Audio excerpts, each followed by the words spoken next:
Listen to the vibes. The views and opinions of our guests may not necessarily reflect those of the host or the Vibes Broadcast Network. Listener discretion is advised. Welcome, everyone, to another episode of Listen to the Vibes, and I'm very privileged to have Mr. Bo Roberts here with me today. You might recognize him from a little movie called 300, Rise of an Empire. And he's also a director, making some pretty cool movies, and we're going to get to know him, have a great conversation. So, Bo, tell us a little bit about yourself. Well, first off, Kyle, thanks for having me on.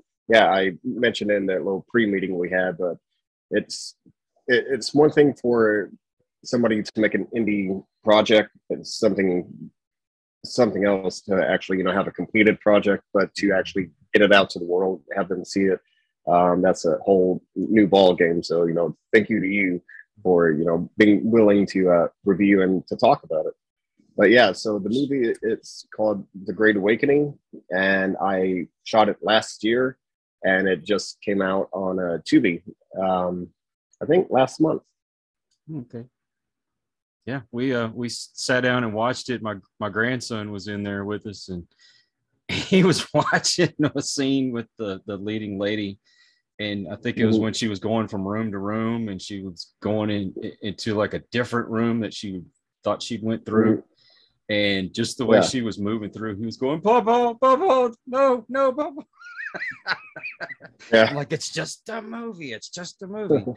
But let's go back to your career a little bit. What were your defining moments when you walked on set? What were your ups and downs? And I'm kind of curious, you like being in front of the camera or behind the camera? The longer I work in, in movie production, the more I enjoy being behind the camera. And I think that's because of my passion for psychology. I was majoring in it in college. Mm-hmm. And looking back on my life, everything kind of makes sense. That I started off reading the DSM, which is a diagnostic statistical mental disorder, essentially the encyclopedia for mental disorders. And I happened to come across that book in 7th grade, used to thumb through it, and was just fascinated by the human interaction, why people do what they do, so on and so forth. So, at that time when I graduated and maybe, 20 to 23 years old, I spent about 3.5 years working in law enforcement. And at the time, I thought it was, serve and protect, and that's just why I'm there. But now looking back, I've realized it's ground zero of human emotion. It's very stripped and raw, and you don't have a social media filter that you can put on to hide from anything. So it's a very, honest interaction with somebody. And then to progress from there, I went into acting and worked on camera for about 13 years. Worked as a print model to pay for acting school, and was shooting a bunch of short films that a lot of people had never seen before. But I was doing that, and to me, it was nice because my acting technique that called to me is called Stanislavski. And Stanislavski is similar to method acting, yet, obviously different. Method acting, so method acting, you're living that character, kind of 24/7. And you just get, that character ingrained and turn it into a part of you. Whereas Stanislavski, that character is already part of you. So a lot of what you do is about memory recall, sensory recall, and it's like, okay, so this scene happened, and it's about the loss of a loved one. So you have to go through all of those nitty, dark, intense emotions to bring yourself back to that exact emotional state when, like when I lost somebody I truly cared about. So for me, it was nice because it was a way for me to kind of deal with my own stuff, but also I view it as a way that, I would honor, certain situations in my life, because I can watch a project and be like, yeah, I pulled from this kind of a traumatic, thing I had gone through, and turn it into art somehow. So I appreciate it for that. But now, writing and directing, it's much more thorough, to where in acting, it's, self-reflective, and that's beautiful in its own sense. But I'm still helping to tell somebody else's story. Where now, as a director, now I have a story. This is how I want it to go down. This is exactly what and how I'm trying to explain the subject matter. So that's why staying behind the camera, the moment I got a taste of it, I'm like, yeah, I'm into it. And it's nice when you're doing your own stuff that you're not being chained down by, some studio saying, oh, you have to stick to this formula. And yeah, that's ridiculous. We were talking beforehand about how it seems like the sentiment is people are falling out of love with Hollywood. It's not really entertaining anymore. It's more, I don't know. I don't want to get political here, but it just seems like there's some kind of an agenda behind it, and it's not for entertaining anymore. I don't know if you've noticed that, but and then the formulas that they do, it's a lot of it's the same old with just different characters. And I appreciate the indie filmmaker, because you're putting yourself out there, and it's more you can tell that you have freedom with what you do. Definitely. And yeah, on making this movie, I'm expecting it as I scale up and have, maybe I do shake hands with a studio, or just various investors come along, and I've seen it, because I cut my teeth in filmmaking by being the PA, the transpo captain, the UPM, or the production manager. I've done like second AD. I've done a lot of various stuff, and I keep seeing how when you have too many hands in the pot, how things begin to go kind of awry. Kind of too many cooks in the kitchen. So for me, that's something I acknowledge now. So as I do scale up, that's when I have to be choosy on, okay, this is exactly the way I want to explain the story. They want to do this with it.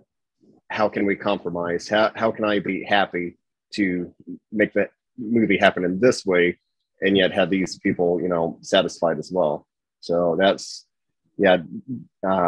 definitely having that freedom as an indie filmmaker. It's amazing.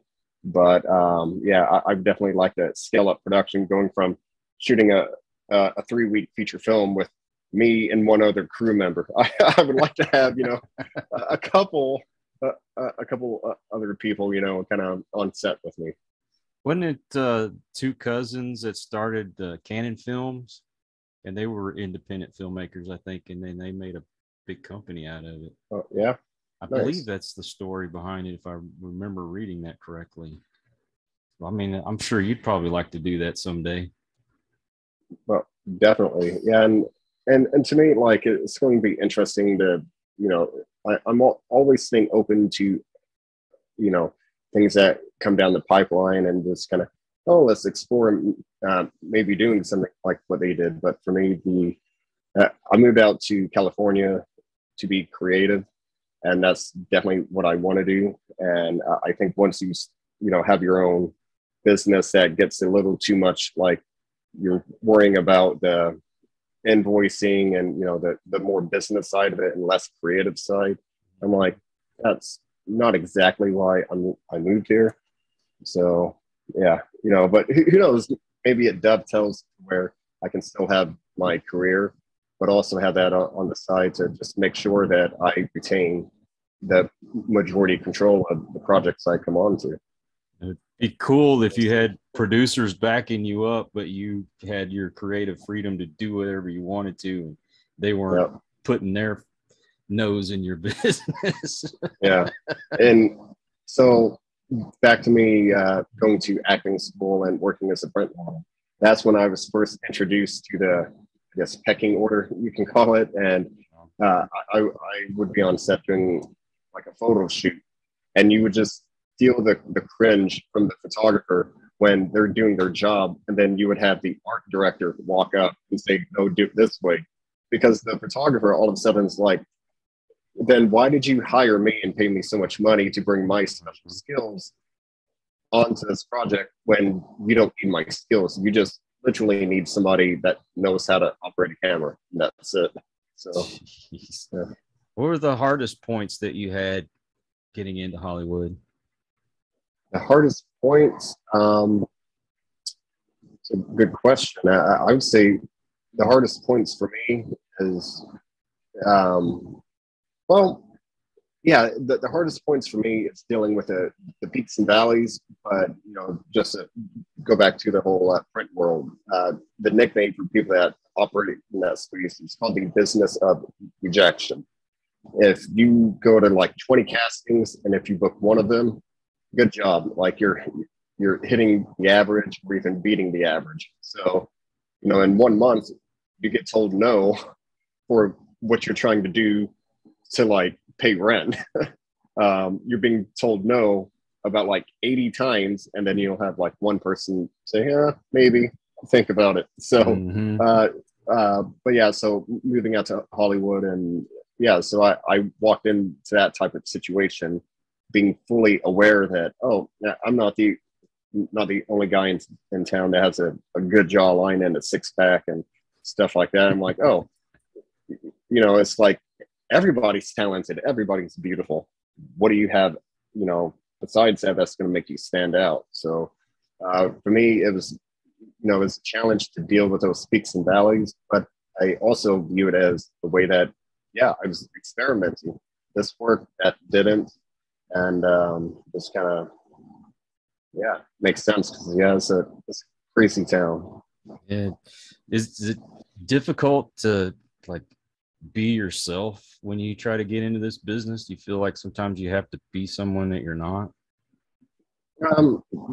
Yes and no. Like it's something to where like you have to get used to reading the room, and you know, it's like especially in today's, you know, cancel culture, if you know, heaven forbid, if you have an opposing opinion to somebody. So for me, like a lot of it is, yeah, I just don't really voice my opinion on most things because, you know, it's like, yeah, you'll have a couple of people nodding their head, but you'll have that one person in the corner that's just, you know, gonna blackball you however. So yeah, that's one of the things that when you're doing stuff on YouTube, especially, you have to kind of watch what you say and all, because you say the wrong thing and all of a sudden your channel goes to crap, pardon my language. But that's that whole cancel culture thing. I know that's got to be difficult. You know, you want to be yourself, but you want to be true to yourself, but then you have to watch what you say. I mean, yeah, Tim Allen's a good example. I mean, good God, that guy was Buzz Lightyear, and he gets ousted because of his opinions. Yeah, and yeah, it's very much walking a tightrope to where it goes back to retaining that creative freedom that we talked about, except, you know, instead of it being investors and studio, now it's that people buying tickets, and you know, what are they going to tolerate and what are they not? And for me, that's why, like, my favorite genre of movie is a horror movie, and that's, you know, right now that's where I'm having the most fun creatively. So that's the space I'm operating in. And more times than not, a horror movie, you know, it's meant to be a little subversive, and there's tons of symbolism in horror movies to where, like, a monster, it can be, you know, very just on paper, this is what it is, or the monster can represent something to where this movie I've seen on Netflix is called His House, and it's very much a movie that you watch it and has kind of a haunted house feeling that happens, but then there's this reveal that explains why everything is truly happening. And to me, it's like to show that symbolism. So in that sense, if you're making a horror movie, you can kind of play around and kind of stretch being a little non-PC in certain areas. Whereas, you know, if you're doing a comedy movie and say something off color, then, you know, it's hard to come back from. Yeah, I can imagine. I mean, look at all the garbage Dave Chappelle's going through right now. Yeah, it's ridiculous. Have you seen the documentary they're doing on Paul Newman and Joanne Woodward? So in his early career, the roles that he got, what would happen was somebody else was actually supposed to do the movie, but for whatever reason, they weren't able to. So he would get those roles. So, I mean, that's got to be kind of hard on the ego in a way. I mean, like, I forget the name of the movie, but James Dean was supposed to do it, but he was already obligated to do the Rebel Without a Cause. So Robert Newman got to step in and do it, right? And he's an awesome actor. And it sucks that he had to have that happen. And, you know, unfortunately, when James Dean passed away, he got to step into a role that I think really made his career. So, you know, you were talking about how you got all these people that are there, you know. I mean, how do you deal with that kind of bruise to the ego? Well, it's the bruise to the ego until, you know, the hope is eventually one day your ego dies. It just gets beaten to death. And then all of a sudden you just go through life and nothing, you know, has that effect on you now, to where, for me, like, whenever I first moved out from Manhattan to Los Angeles, I would work, I had 2 clients that would book me at least one time a month, and they would book me for X amount. And just one of them booking me, I would take care of my overhead, you know, my rent, the subway monthly cost. And, you know, it's like just that one job took care of everything. And then I usually have about 5 or 6 more that come along. Once I moved to LA, instantaneously, I'm still the same guy. And now I'm working for roughly half what I was in New York. And now it's not, you know, happening as frequently. So my transition into acting was, the mindset was, well, I'm just going to have, you know, some print jobs to help, you know, bridge that gap for me. So then it's modeling, and because Los Angeles is not really big on the, you know, I guess on the circuit for being a print model. So I knew it wasn't going to be as fruitful as being in New York, but I was like, okay, so how do I pivot? So shortly after I came here, I had actually went through a short time of doing background work and doing, you know, background work. And it's like, well, I've studied for 5 years, and, you know, I have credits to my name, and, you know, I have X, Y, and Z, and all of this stuff. And initially, yeah, my ego was fighting me on a daily basis. And then one day I was like, you know what? This is actually amazing for me, because, you know, like, whenever I show up, like, I'm the guy that they have to interact with, you know, these big stars and Oscar-winning stuff. Like when Christian Bale did that Dick Cheney movie, and he's having a heart attack. Like, you know, I'm like hands-on with him in a town hall in downtown, working with him, and you know, like hands-on with Bradley Cooper on Star is Born. So I'm operating in the space that I'm like, it doesn't get any bigger than the stage I'm currently on. I don't have any speaking lines, but gosh, like, what a learning experience. So all of a sudden I'm like, why is that like here? What's going on here? So instantly I'm like, very quietly, like, I'm being paid to be here and see, you know, how the big boys get down. And I just soaked in as much of it as I could. But until, you know, I really kind of went through the full fight with my ego, I was like, gosh, this is stupid. I'm just in a stupid plastic chair out in the 10 and 100-degree weather in Santa Clarita. This is terrible. But then once I, you know, began finding the fun and seeing what an opportunity it was, my perception on it dramatically changed. We basically got paid to be educated, right? Yeah, on the job training. Yeah, that's an opportunity most people don't get. So I mean that's I find that to be not only fascinating but very rewarding at the same time. So let's talk about your movie a little bit here, because I noticed you had a little bit of a COVID theme going in there, and I know we're all sick of hearing about it, talking about it, but you brought up some good points in the movie, and one being the effect that it has on our mind and our way of thinking, because people have been locked down for 2 years, having to wear masks, being 6 feet apart, the whole 9 yards. I mean, it's traumatic, especially when you have people that are already kind of feeling isolated and you're further isolating them. And I know you didn't push on that part of it, but to affect the mind, I mean, what are your main points of that? Yeah, so for the people that are tuning in and listening, this is my COVID movie, but it's not a COVID movie. Right. Because I was talking with my wife and was like, oh, how about if I just go out and shoot a movie? And she said, good, I love it. Just don't make it about COVID or anything related to COVID, because that's what everybody's going to be doing. Mm. So I'm like, okay. So I'm going to make a movie about COVID. but it's not about COVID.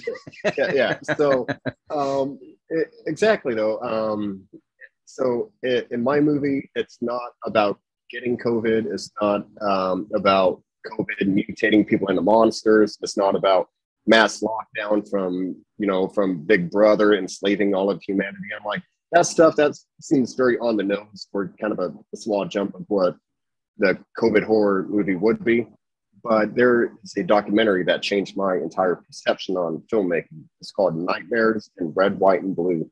And Nightmares in Red, White, and Blue, it charts in chronological order, like, okay, this is what George A. Romero and all of these horror iconic directors, this is how they view things. So it's like let's say in 50s, you had a lot of apocalyptic atomic bomb horror movies, because it's right after World War II.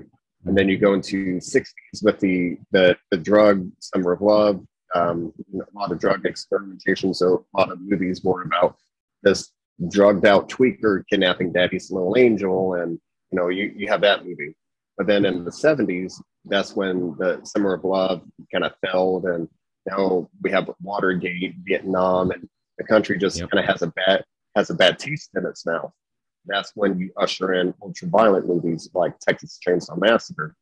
And so all of a sudden, I'm like, oh, the movie represents something. Yeah, you can be really on the nose with it, or you can be a bit more subtle about things. So for me, in my COVID movie, it was about like, what does 2020 represent to me? COVID is introduced. Now it's all over the world, on everybody's radar. People are talking about lockdown, and the entire world is being shut down. But now we have murder hornets on the news for some reason, and all of a sudden that goes away. And then the CIA released over 10,000 documents documenting their interactions with UFOs. That wasn't even trending. And then we have I don't get that. Right. I'm sorry, I had to interact there. So we have that, and then we had a pretty turbulent election year. So I'm like, 2020, if I could summarize it into just a one-word response, I would say uncertainty. It was like, at some point, I'm like, I have no idea what's going to come next. So my COVID movie, it revolves around the emotion of uncertainty. So that's why when you watch it, the way it's shot and the way certain, like this shot and that shot, the way they're stitched together, and this shot mimics that one. And you can watch it and you know exactly what's happening. But there's a lot of things that don't really add up. Like, so the movie opens with this girl standing in a beautiful ball gown, necklace, earrings, and she's having a staring contest with her neighbor. And then it cuts away to her in this beautiful dress holding a bag of garbage. So for me, that was symbolic enough to where, like, I remember taking the trash out one day, and my neighbor was also heading to their trash cans. We had this, like, oh, you go, man. No, I can wait. You go. So we had that moment. So that stare contest, that really, that's what was happening when the movie opens. To just simply take the garbage out. And why was she in that dress? Well, I was seeing on social media, the news, and then my wife and I even got into it that for like happy hour around 5 p.m. we would pour Prosecco, sit on the Juliet balcony and toast. But I would always have like a shirt that has a collar on it. She would have like a nice day dress, just something to where it's a little routine. So, and a few times we did actually dress up in full black tie attire just to sit on the balcony and toast and drink. Oh, that's cool. An obscene amount of Prosecco. So that's why she was in the dress. That's why, the staring was picking out the garbage.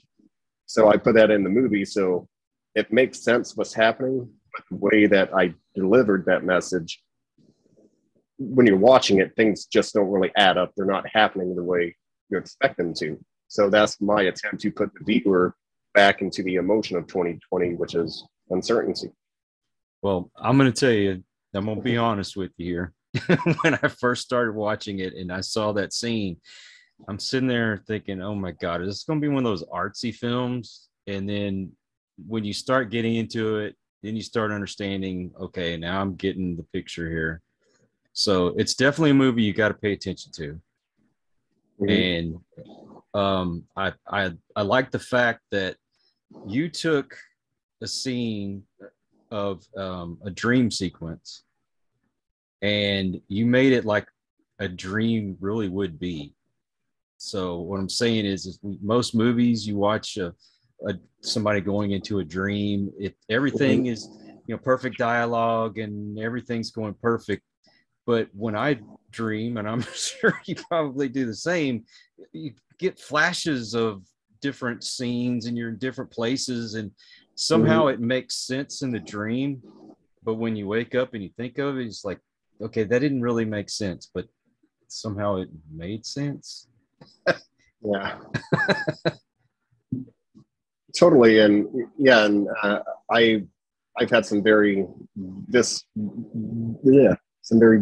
dreams throughout the years. So yeah, I know exactly what you're talking about. And yeah, that dream sequence, it's instead of it just being a nightmare, like when you watch Nightmare on Elm Street, and when they slip off into dreamland, things do seem normal. But then as they progress, you just have things deteriorate and it becomes a nightmare. So that was my attempt at doing that, to where it's like, oh, it's a dream sequence and this is happening. But then I'm like, no, now I'm going to flip a switch and go more into a nightmare. And yeah. Well, I appreciate that fact. And there was other parts of the movie where I'm like, okay, you introduce religion to it, but without being a religious movie. So I was kind of like, okay, am I going to get my spirituality here or what? Because you got this guy who's trying to be a preacher and all. And I mean, you had that in it, but it wasn't like the main focus. It was and it wasn't. Yeah. I don't know if that makes sense. Oh no, it totally makes sense. So when I was really constructing the story for it, and back to the pre-meeting, I talked about how this movie, like, you have two kinds of horror movies. One that's just scary start to finish. Then you have more self-aware horror movies that are kind of tongue-in-cheek and they have a fun sense of humor. So I was going that route with it, and I'm like, I'm just going to do a COVID movie that's going to be the most COVID movie in history, and it's like, oh, so it's what's somebody going to do? Oh, a haunted house. Oh, you don't want to stay in the house because it's haunted, but you can't leave because of lockdown. Oh, there's a movie script. So I started coming up with all of these various ways to almost be like a parody comedy horror movie. But then once I stumped myself, and I'm like, oh, all right, I got to have somebody get possessed somehow, because how do you have an exorcism during lockdown and social distancing? So I came up, with that. And I'm like, oh, so let's just change the boyfriend into he's in lockdown, and like everybody else, he's attending Bible college online. But once I changed his narrative, that's when things got serious for me. And I really began analyzing and making sense, and went on a big deep dive. So in the Great Awakening, you have an astral projection scene that is very interpretive. And to me, it's like that was my statement of, you see the light at the end of the tunnel, and what does that mean? And so for me, I believe to various people, nature and nurture, it tends to vary. So if you believe in God, so let's say if you're religious, you would say that's an interaction with God, going to heaven, so on and so forth. Or you can be unsure and be kind of agnostic and or spiritual. That would be an out-of-body experience or astral projection. And then if you're void of belief, and if you're straight up atheist, they would, I tie that in with the science community. And the science community states that when people have a near-death experience, blood begins draining from the brain. And it's kind of like running a car engine without enough oil. It runs it hard and ragged. Mm-hmm. And that action throws the mind into an altered state of consciousness. And people who have come back from that, they talk about seeing this bright light and felt like they were in some kind of a tunnel.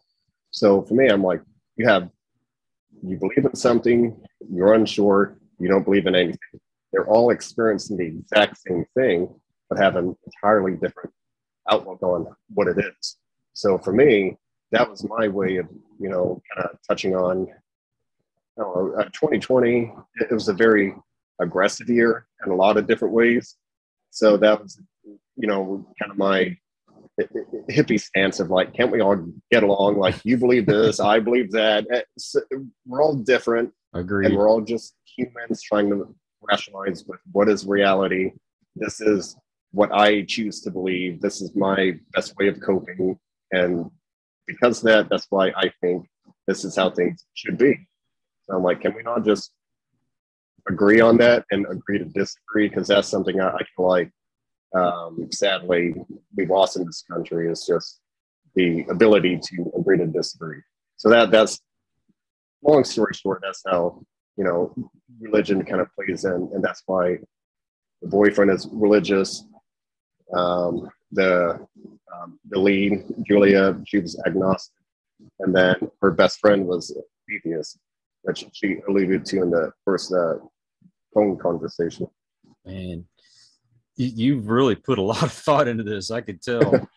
And you were mentioning about people getting along. I mean, I grew up in the 70s, and we had just came out of a real turbulent time with the relations amongst people, from the 60s. And then things were still bad back then, but you could see things were starting to change. And it's like the focus of the hatred kind of moved, I think, from race to more like the sexuality, whatever. And then you started to see that kind of change too. I felt like things were going in a great direction, and now it seems like we're going backwards. You know what I mean? It's ridiculous. But I'll say I don't want to make this political. So, have you had an experience like astral projection or out of body experience? I haven't, not to my knowledge, but yeah, my wife has told me one very specific time when she says that she did, but I'm not going to blast that story before I check with her first. I don't blame you. but yeah, she kind of walked me through kind of how it was, that the time frame of what was happening here, and then when she left and went, like how much time had changed. So I've definitely heard of it, and I've heard of ways that taking dimethyltryptamine or DMT, which is called the CERT molecule. Like you have some drug induced ways that people say that gets there, but I'm like, not there yet. I think that I have twice, but I've been told that that's what happened to me. But I'm one of those. I'm on the fence. But I will say I did relate to your male lead in the movie, because I actually was studying to be a preacher myself at one point. So I appreciated that part of it.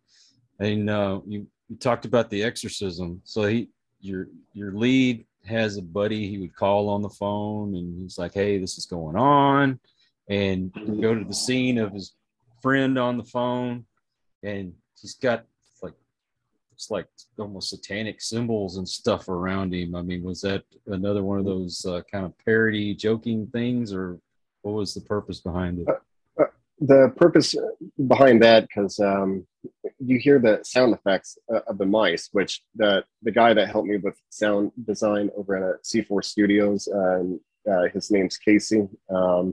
He knew that we had these mice that were used in, I think it was actually an Indiana Jones movie. It was background mice, but yeah. So we had that in, and then so we reworked the script a bit to where you hear the mice in the first phone call. In the second phone call, now you see him painting the taxidermied mice. So at some point, all of them were killed and turned into it. So for me, the symbols and stuff in his creepy office, to me, it's it's somewhat of preaching to the choir, right? Like if you're this guy's a preacher, so everything that he deals with is going to be in this very godly, light, awesome way. But my uncle, he's been working in the mortuary business for decades, and he's one of the most lighthearted, kind people you'll ever meet. But it's not that type of job that you want to bring your nephew to work kind of thing, because he deals with the aftermath of car accidents and stuff like that, gruesome stuff. So so to me, I'm like, you can have levels to where people can come across, but also when they jump towards, okay, we are going to follow through with this. It was a very short span of time that he, acknowledged, okay, you're saying she's possessed. Let's not jump to that conclusion just yet. And then he gets there and he's like, okay, you're possessed. So to me, that was kind of a flaw of him. And so it was all meant to be very kind of tongue in cheek, because my opinion is a lot of people that they say that they're walking in God's light and living a good Christian life and so on and so forth. There's as you mentioned, kind of this social pendulum that's swinging back, it seems.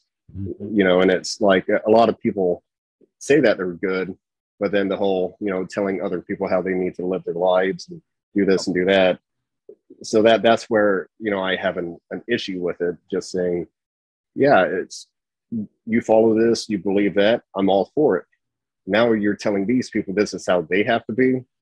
That's when I don't appreciate it, and that's why the sequence of the cartoon that was on screen, it was literally a witch burning ceremony from the Salem witch trials. Because it's like, oh, heaven forbid a woman thinking for herself, she's got to be a witch. That was a thought once upon a time. And as we have this pendulum swinging, hopefully about to go back the other way. But so that was my way to kind of poke fun at the people that think that they're so righteous and so pious, but it's like, maybe you need to just get back to, love thy neighbor and kind of these common core beliefs. So, yeah.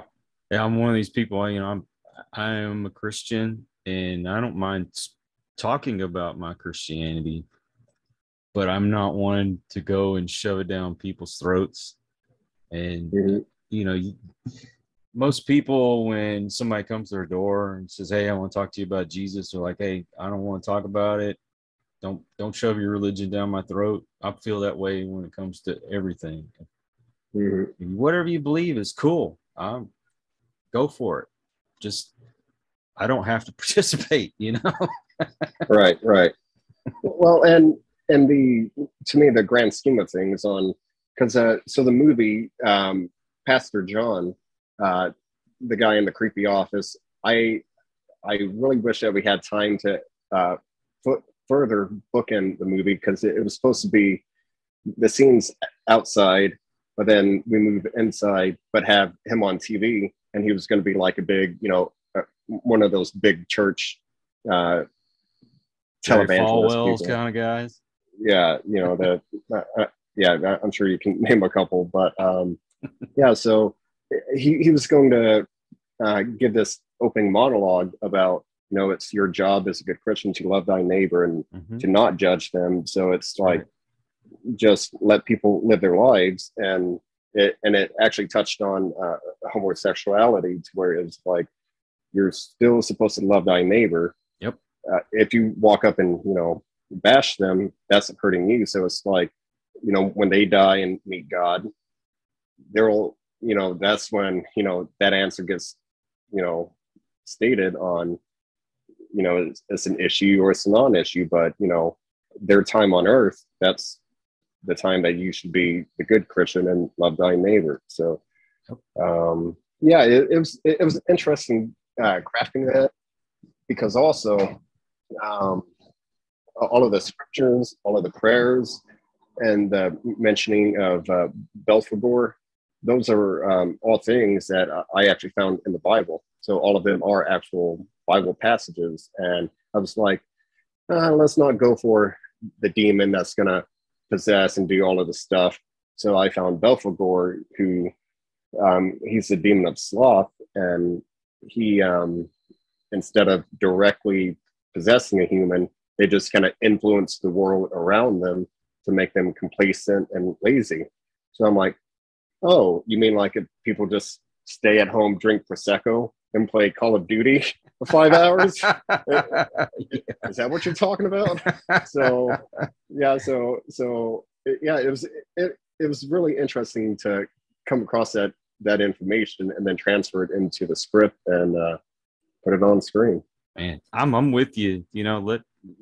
Let God judge you. It's not for me to judge you. I mean, I may not agree with your lifestyle, but that doesn't matter. That's all between you and God. I'm just supposed to be here to love you. So I get it. Exactly. I totally get it, man. So what's your next project going to look like? Very potentially more of the same. The space I like to work in, it's, it still has that kind of a pseudo, what's a grand scheme of things. And so actually, Norm Gidney from Horror Buzz, so he watched the movie and he said it was a Lynchian. So, it's interesting being compared to David Lynch, but, when you watch his stuff, his movies have kind of an odd, unusual appearance and approach to how they do things.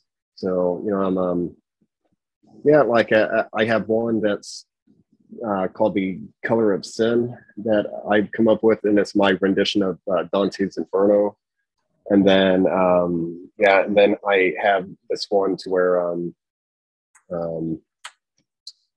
actually spacing on the title, but essentially it's a emergency paramedic that, he's trying to save people in an ambulance, but he's kind of clumsy, fumbles up a few times, and throughout his career, some people die. And so it's him actually having to come to terms with his actions were truly an accident, and you know, just coming to terms with death itself. So, you know, that's just kind of the current less than happy-go-lucky subject matter I'm exploring.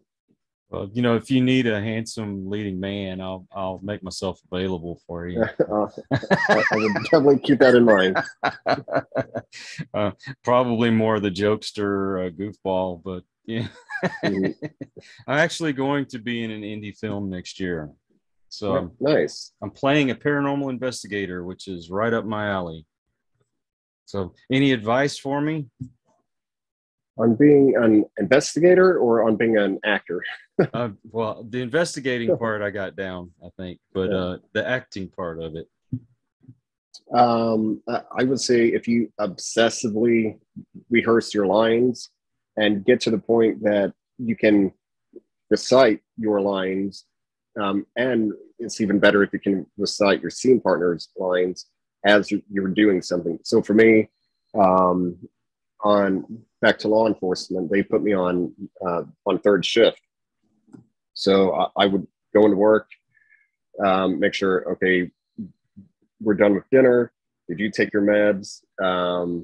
Okay, lights out. Everybody go to sleep. So, you know, I found some spare moments that I taught myself how to solve a Rubik's Cube.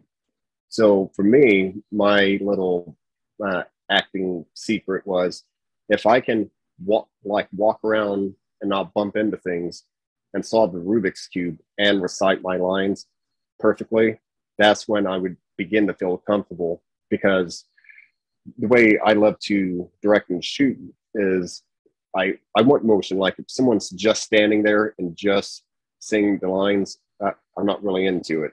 But if I can just give them some kind of an action, like you're doing something that maybe the camera cuts to, if it's a worthwhile insert, and you know, it's just, to me, it just adds more depth to it, and that's when you can really relax and sink into and just have fun with it.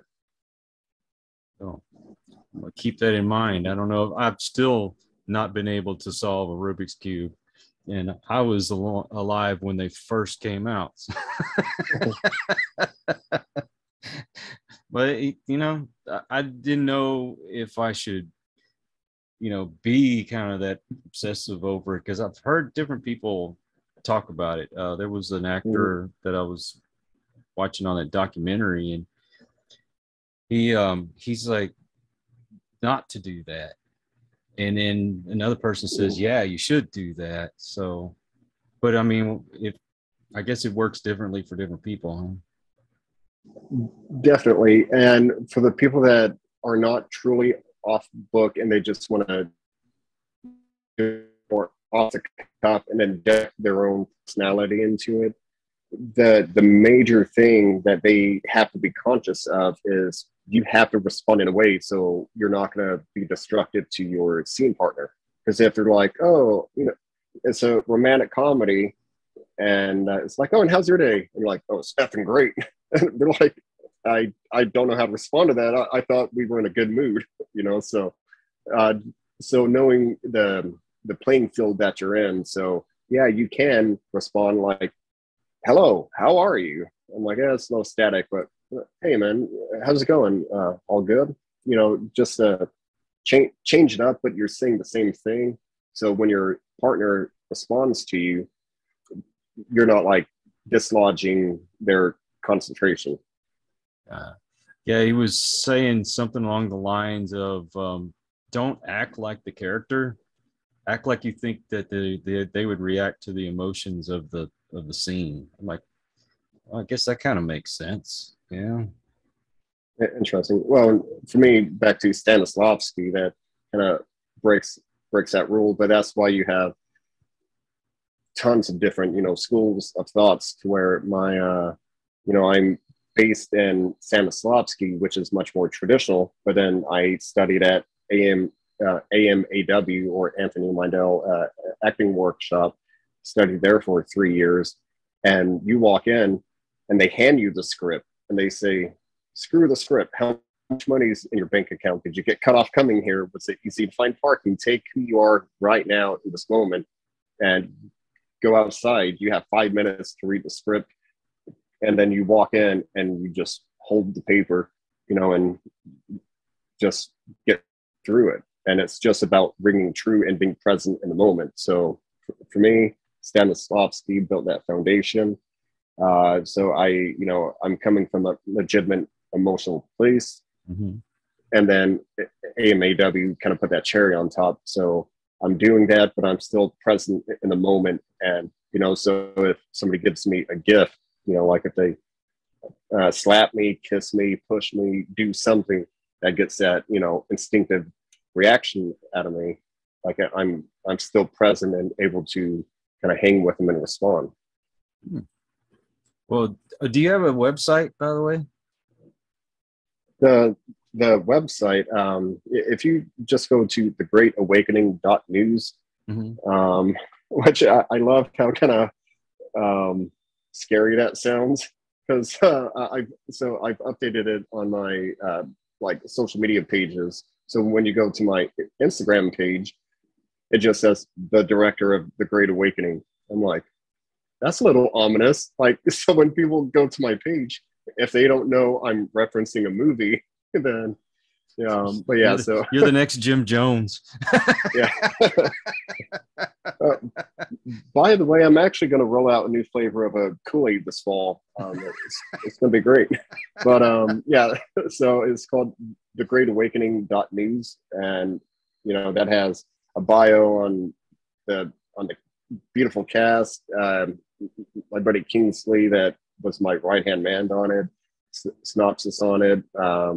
It's currently on Tubi, but you know we're, I guess, talking with some other platforms, so maybe that gets added to the list as well. But yeah, so that just gives you all things The Great Awakening. All right, so you have Instagram, and is there any others? Yeah, IG, Facebook. I typically operate on Instagram, so if you just go on and type in Mr. Bo Roberts, then you can find me, or type in Great Awakening movie. And if anybody watching, if you could be so kind to watch the movie, but then give me your feedback on it, like what did you like, what did you not like, and also like what it meant, because that's one thing that truly makes me happy in filmmaking, that I can shoot a scene that's not very straightforward, but shoot kind of a fun, interesting scene that has some depth to it. Mm-hmm. And then when people watch it, the feedback I get, I'm like, back to it. Religious atheism and spirituality, agnosticism. I'm like, all of these different viewpoints are watching my scene, and they all have a different thing of what they think it means. I'm like, I think that's awesome. So would it be okay if I shared the link to the Tubi in the description? Yeah, of course. Okay, please. Sweet. I'd like people to check it out.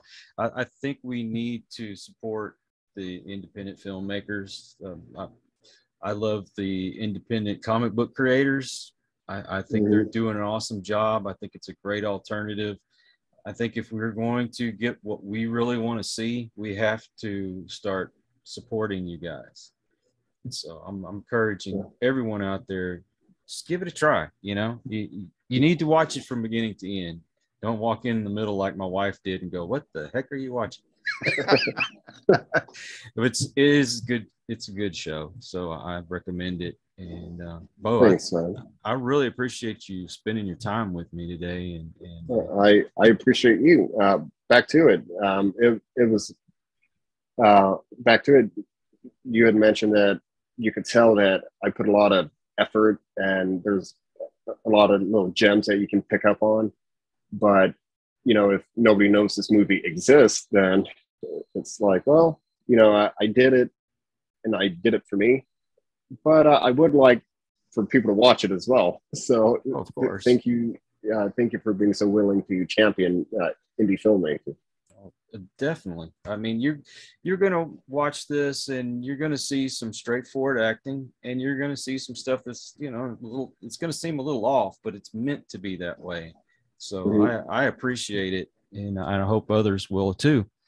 So, Bo, once again, thank you for your time, man, and all of you out there. If you are new to the channel, I appreciate you stopping by. Please subscribe and please come back. And for those of you who are regular to the channel, thank you for your support. It's because of you I get to do this. I get people like Bo on my show, and I don't know what else to say, but thank you so much. And so until the next one, everyone, please take care. Be kind to one another. God bless and peace. We hope you enjoyed this episode of Listen to the Vibes. You can catch us on Buzzsprout or wherever you listen to your favourite podcasts, and on YouTube. Follow us on Facebook at The Vibes Broadcast Network